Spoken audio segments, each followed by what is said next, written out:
Hello my dear students, আজ থেকে তোমরা আমার চ্যানেলে ক্লাস 12-এর এবিটিএ টেস্ট পেপারের ইনঅর্গানিক কেমিস্ট্রির সমস্ত সলিউশনগুলি পরপর পেতে থাকবে। এবিটিএ টেস্ট পেপারের সেকশন 4-এ ইনঅর্গানিক কেমিস্ট্রির প্রথম যেই কোশ্চেনটি আছে সেটি হলো নিচের কোনটি বায়ুর সংস্পর্শে জারিত হয়? সাদা ফসফরাস, মিথেন, H2O, NaCl। সঠিক অ্যান্সারটি কী হবে? সাদা ফসফরাস।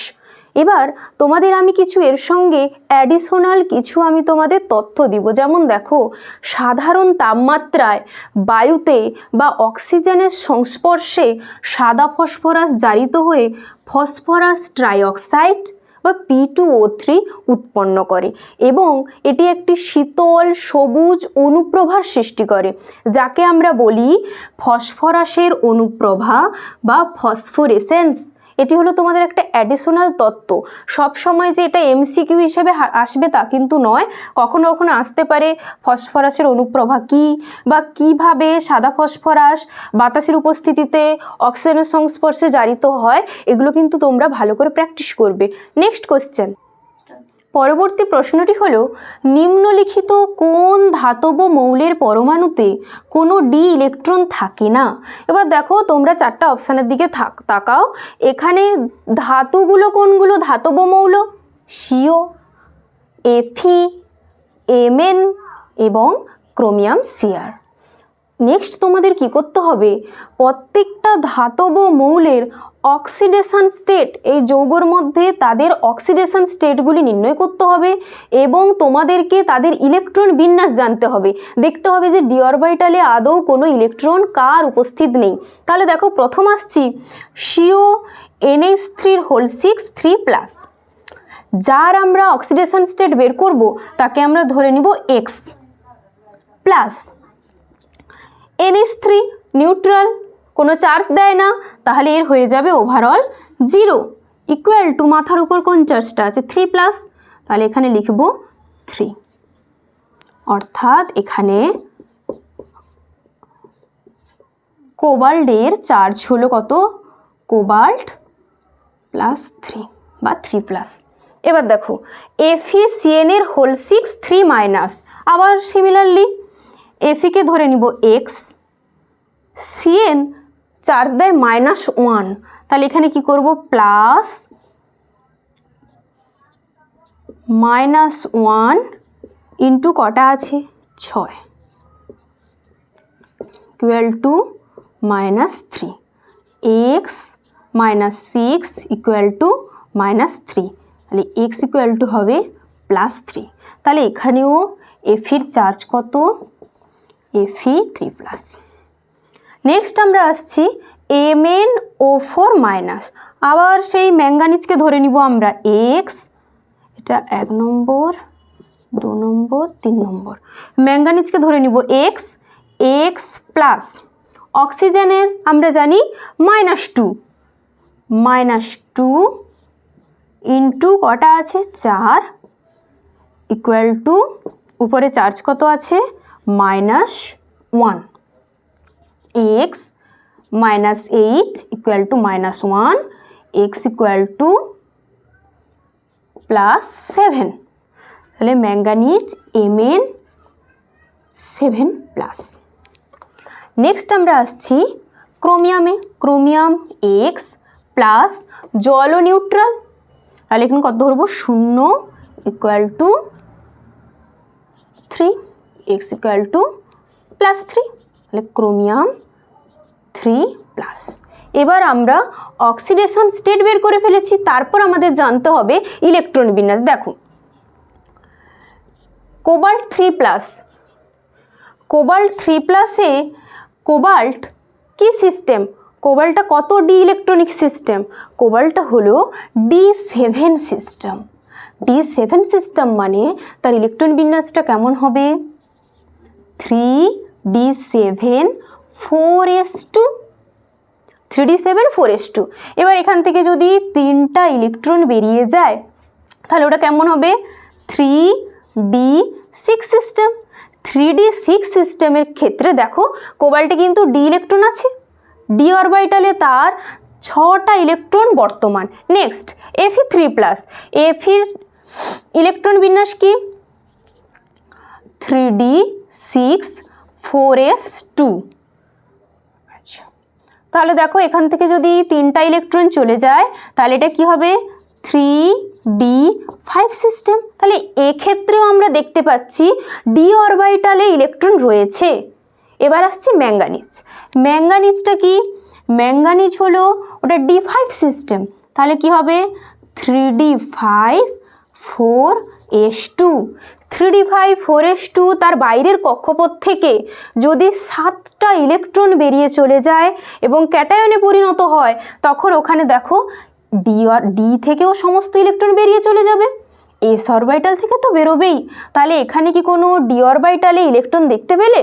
ডি অরবিটালে এখানে কোনো ইলেকট্রন নেই। তাহলে এখানে সঠিক অ্যান্সারটা কি হবে MnO4। আরেকবার এটা যাচাই করে দিচ্ছি, যেমন ক্রোমিয়াম 3+, ক্রোমিয়াম তার ইলেকট্রন বিন্যাস 3d5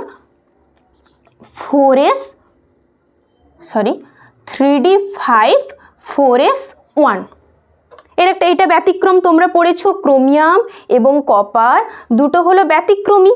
কেন না তারা সবসময় চাইছেটা কি যে তাদের একটা half field d5 system, half field orbital stable electron বিন্যাস পাওয়ার জন্য তারা এখানে d4 না করে d5 সিস্টেম করছে।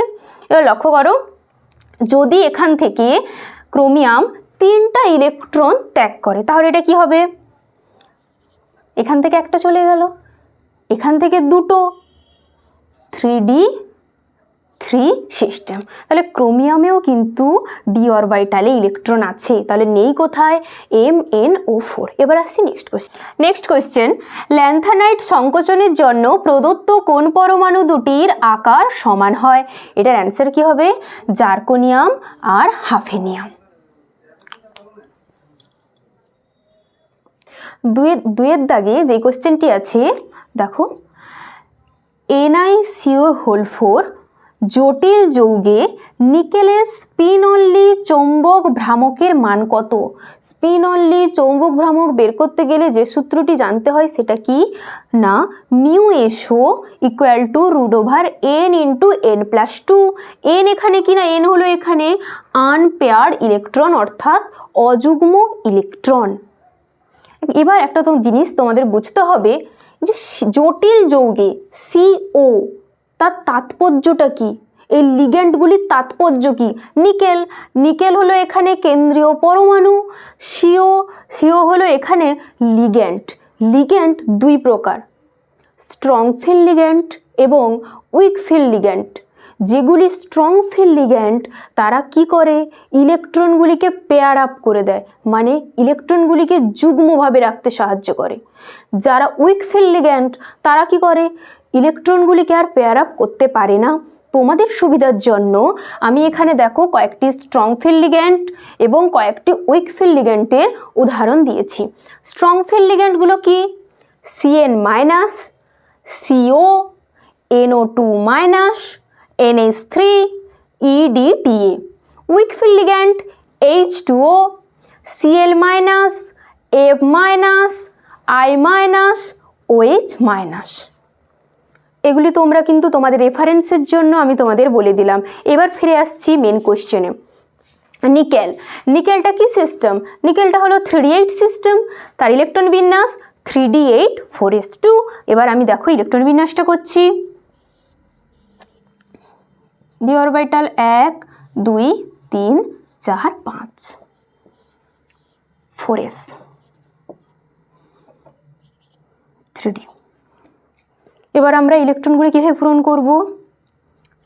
1 2 3 4 5 6 7 8 4s2 এখানে দুটো আছে 1 2। এটা হলো নিকেলের সাধারণ বা তার গ্রাউন্ড স্টেটে ইলেকট্রন বিন্যাস। এবার নিকেল তো একা একা নেই, ও একটা জটিল যৌগের মধ্যে অবস্থান করছে এবং সে লক্ষ্য করে দেখো সে কিন্তু একটা স্ট্রং ফিল্ড লিগ্যান্ড পেয়ে গেছে। স্ট্রং ফিল্ড লিগ্যান্ড যখন পেয়ে গেছে ওরা চাইবে আমরা পেয়ার আপ করে নিই, যুগ্ম হয়ে যায়, মানে তখন লক্ষ্য করো ইলেকট্রন বিন্যাসটি কেমন হবে।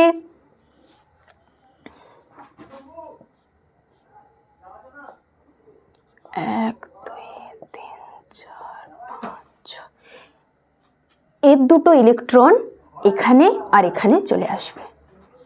এক, দুই, তাহলে এটা কি 4s3d, 4s3d, আর এখানে অলরেডি p অরবিটাল রয়েছে।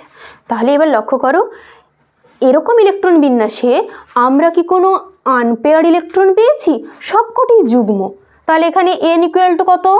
n ইকুয়াল টু 0, তাহলে মান বসাই 0, কত হবে? 0। তাহলে NiCO4 জটিল যৌগে নিকেলের স্পিন অনলি চৌম্বক ভ্রামকের মান 0। অথবাতে দেওয়া আছে ল্যান্থানাইট যৌগের সাধারণ ইলেকট্রন বিন্যাস কি? 4f 1 to 14, 5d 0 to 1, 6s2। Next তীরের দাগের সি কোশ্চেন আছে XeO2F2 এর জেননের সংকরায়িত অবস্থা কত? তাহলে সংকরায়িত অবস্থা নির্ণয় করতে হলে জেননের বাইরের কক্ষে কটি ইলেকট্রন থাকে? 8টি যুক্ত। এখানে মনোভ্যালেন্ট পরমাণুর সংখ্যা কত? মনোভ্যালেন্ট হলে এখানে ফ্লোরিন 2টি, 2/2, 10/2, 5 হলে আমরা কি কি পাবো? একটা S, 3টা P, sp3 আর D। তাহলে তার সংকরায়িত অবস্থা কি? sp3d। এবার দেখো এই স্ট্রাকচারটা আমি এখানে এঁকে রেখেছি, এবং এরকম স্ট্রাকচারকে আমরা কি বলি? এরকম স্ট্রাকচারকে আমরা বলি C-স স্ট্রাকচার। এবার নেক্সট কোয়েশ্চেন। নেক্সট অথবাতে তোমাদের কোয়েশ্চেন ছিল SO2 এর জলীয় দ্রবণে লাল ব্রোমিন যোগ করলে কি হবে? কি ঘটবে দেখো, SO2 ব্রোমিনকে হাইড্রোজেন ব্রোমাইডে বিজারিত করে দেয় এবং সে নিজে কি করে? H2SO4 এ জারিত হয়। এটা তোমরা কিভাবে জানবে? তোমরা অবশ্যই জারণ সংখ্যা ক্যালকুলেশন করতে জানো। তাহলে এখানে বলো তো ব্রোমিনের জারণ সংখ্যা এখানে কত? Br2 0। HBr এর ক্ষেত্রে ব্রোমিনের জারণ সংখ্যা কত? -1। তাহলে লেখো 0 থেকে -1, জারণ সংখ্যা এখানে কমেছে, তাহলে কি ঘটেছে? বিজারণ। নেক্সট এবার তোমরা লক্ষ্য করো অক্সিজেনের কত? -2। কটা অক্সিজেন আছে? দুটো, -4। তাহলে এখানে সালফারে কত হবে? +4 থেকে H2SO4 এ এখানে সালফারের জারণ সংখ্যা হবে +6। তাহলে 4 থেকে 6 মানে জারণ সংখ্যা এখানে বৃদ্ধি পেয়েছে। জারণ সংখ্যা বৃদ্ধি পাওয়া মানে কি ঘটেছে? জারণ। তাহলে আমি তোমাদের কি বললাম? SO2 ব্রোমিনকে HBr অর্থাৎ হাইড্রোজেন ব্রোমাইড, এগুলো কিন্তু তোমরা খাতায় লিখবে, হাইড্রোজেন ব্রোমাইডে বিজারিত করে এবং নিজে H2SO4 এ জারিত হয়। এবার 3-এর দাগের ডিতে কোশ্চেন কি আছে? CrCl2 EnR2 প্লাস এই জটিল যৌগটির ট্রান্স এবং সিস ফর্ম তোমাদের গঠন করতে হবে এবং তার মধ্যে কে আলোক সক্রিয় তা তোমাদের বলতে হবে। এবার দেখো এর ট্রান্স ফর্মটা কিভাবে আঁকবে? কেন্দ্রীয় পরমাণু এখানে কে? ক্রোমিয়াম। ট্রান্সফর্ম আঁকার সময় একে অন্যের অপোজিটে রাখবে, বুঝতে পেরেছো? 180 ডিগ্রি অ্যাঙ্গেলে সবাইকে রাখবে। তাহলে এখানে উপরে দিয়ে দিলাম ক্লোরিন আর ক্লোরিন। এবার এখানে দিব EN।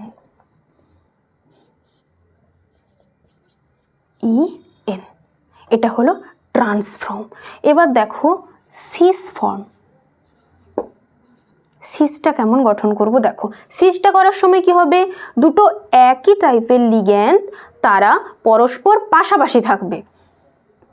তাহলে দেখো ক্রোমিয়াম, ক্লোরিন, ক্লোরিন,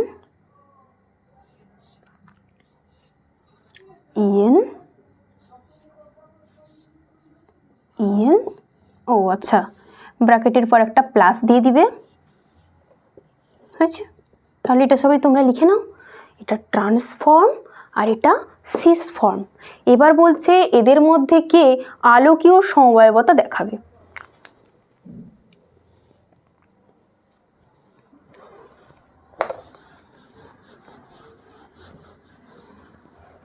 এদের মধ্যে আলোক সক্রিয় হচ্ছে যেটা সিস ফর্ম, যেমন